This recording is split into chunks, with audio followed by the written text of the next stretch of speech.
Hari ini saya dan kawan-kawan saya di Design Village ingin menemu rahmah beberapa orang tentang etika di media sosial. So, stay tune!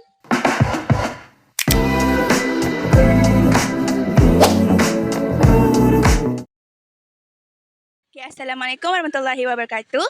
Hari ini saya akan interview seorang pengunjung tentang etika di media sosial.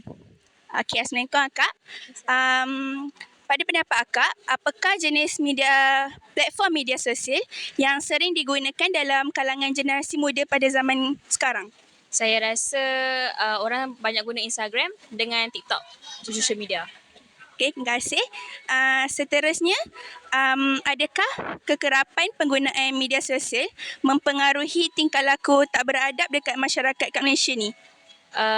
Personally lah, bagi saya dia efek juga kalau masa kita mudah terikut. Sebab sekarang bad influence dekat social media banyak kan. So benda tu boleh efek juga diri kalau masa kita terikut-ikut lah dengan benda tu sebenarnya. Okay, terima kasih. Akhir sekali, pada pendapat Akak, apakah langkah-langkah yang dapat kita buat untuk meningkatkan penggunaan media sosial yang lebih beradab? Okay, bagi saya kalau budak-budak muda, especially macam kids yang bawah age kan, sepatutnya parents kena be aware lagi lah dengan content yang diorang tengok, dengan apa benda yang diorang tengok kan. Tapi kalau kita macam dah besar, kita sendiri tahu benda tu baik ataupun tak. So make sure apa benda kita tengok tu, kalau rasa benda tu tak elok, janganlah ambil. Kalau yang elok, kita ambil. Macam tu. Okay, terima kasih. Okay, itu saja.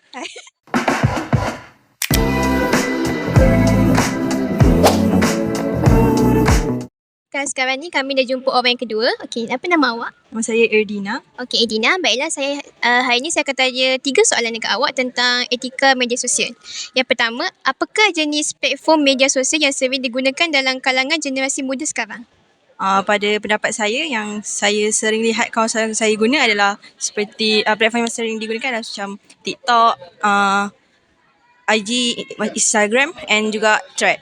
Okay. Baik, soalan kedua pula, adakah kekerapan penggunaan media sosial mempengaruhi tingkah laku tidak beradab masyarakat kini? Semestinya, macam yang saya sering lihat kawan-kawan saya, setengah yang menggunakan media sosial terlalu kerap, seperti macam every time after class, diorang akan guna, in class pun, diorang akan distract themselves daripada fokus in class. And kalau yang kurang menggunakan media sosial, diorang akan more fokus in class lah. Okey, baik. Terima kasih. Untuk soalan yang terakhir, apakah langkah-langkah meningkatkan penggunaan media sosial yang lebih beretika dan bertanggungjawab? Saya rasa ini atas individu masing-masing. Jadi perkara ni perlu dipupuk dari rumah mungkin, daripada pihak ibu bapa sendiri. Mereka boleh mendidik anak-anak supaya tahu mana satu yang betul, mana satu yang salah, macam tu. Okey, baik. Terima kasih.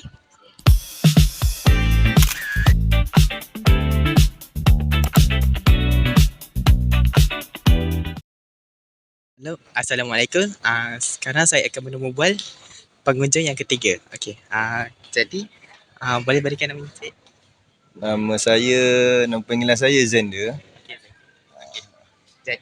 Jadi soalan pertama saya, apakah jenis platform media sosial yang sering digunakan dalam kalangan generasi muda? Saya rasa untuk zaman sekarang ni pengguna lebih memilih menggunakan TikTok ataupun Instagram. Okey, terima kasih. Seterusnya, adakah kekerapan penggunaan media sosial mempengaruhi tingkah laku tidak beradab masyarakat? Ada. Betul tak tanya? Dia tanya balik ke saya kena explain macam tu je? Pendapat saya ada. Sebab apa? Sebab kadang-kadang kalau kita tengok TikTok, lebih banyak negatif daripada positif. So, saya rasa itu mempengaruhi adab yang zaman sekarang. Tambah-tambah lagi pula untuk budak-budak muda yang baru nak naik. Okey, last sekali. Apakah langkah-langkah untuk meningkatkan penggunaan media sosial yang lebih beretika dan bertanggungjawab? So, bagi saya ada dua side lah. Untuk bawah umur 21 ni, dia lebih kepada pengawasan daripada ibu bapa. So, untuk dewasa, Dia dah boleh berfikir dengan waras, so dia boleh tapis yang mana baik ataupun yang buruk. Itu je daripada saya. Okey, terima kasih Encik.